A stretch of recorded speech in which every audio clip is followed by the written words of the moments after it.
USA. Today, I want to share with you managing stock losses. This is one of the biggest things any investor faces, and I think it's a great point to touch on it now that we're currently in a bear market. So what's the number one rule for investing? Any ideas? It might not be exactly intuitive, right?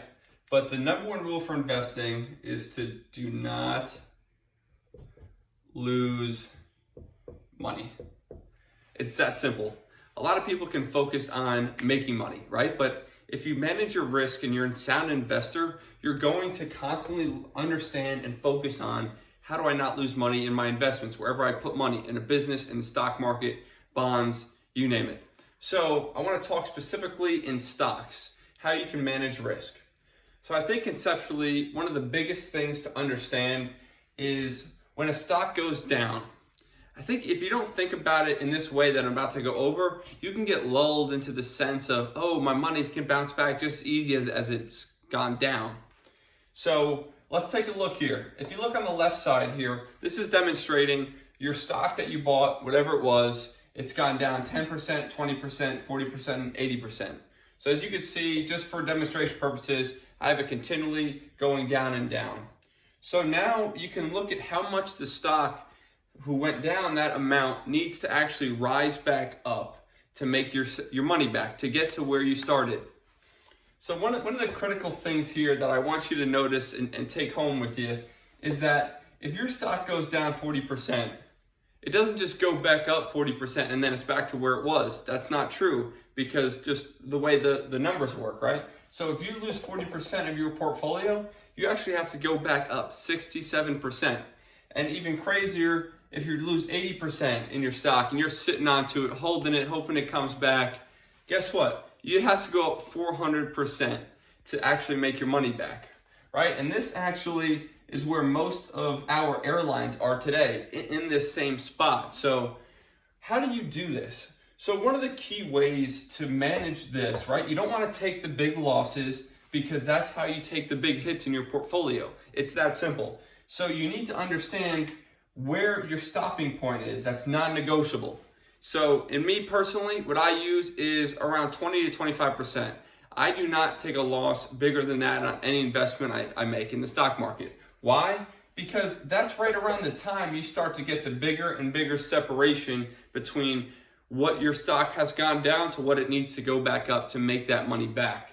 So that's critical. Manage your losses by not losing money. You don't lose money by being diligent with your portfolio and looking at it and understanding that my strategy is I'm not going to take the big losses. So what do? You set a max percent loss. I personally use 20, 25. Again, you can do whatever strategy you want to do. I'm not telling you what to do. This is just me personally, how I view investing. Again, invest at your own risk at all times. So, and then I sell at that trigger price. So one key thing I want to leave you with too, in keeping this framed up, is does this apply to bear markets? So a bear market is when the stocks lose 20% of their valuation, right? So does that, me personally, I don't let this drive me to that direction. Partly because when we're in recessions or bear markets, everybody's losing money. And if everybody's losing money, I know that the whole market's going down and I can buy at the lower price point. Versus if I'm in a bull market, right, the last 10, 15, the last 12 years of the United States economy, and I bought a stock, and during that bull run, the rest of the market's going up, but that individual stock is starting to maintain losses, that's when I stick hard and fast to this rule. Because I'm not sticking to this because that's how you, during a bear market or even individual sectors, let's say oil and gas prices plummet and there's now a recession kind of honed into one sector of the market, the oil and gas industry. Again, if every one of those stocks in that field are going down, I do not apply this, because the best way to destroy your financial future is sell during market turmoil.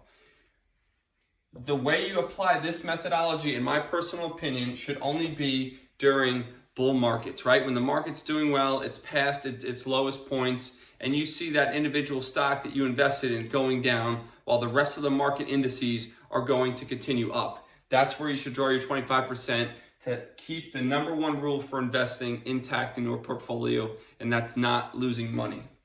So hopefully that made some sense. In summary, make sure you don't take the big losses, and make sure you keep monitoring during those individual stocks that go in the opposite direction of the actual market, and only really focus on that during bull markets. When there's a bear market, understand everyone's losing money. You just need to stay strong, stay steadfast, and continue to buy during those lower points, because the whole market's down. Therefore, you don't have to worry about an individual company as much in those scenarios.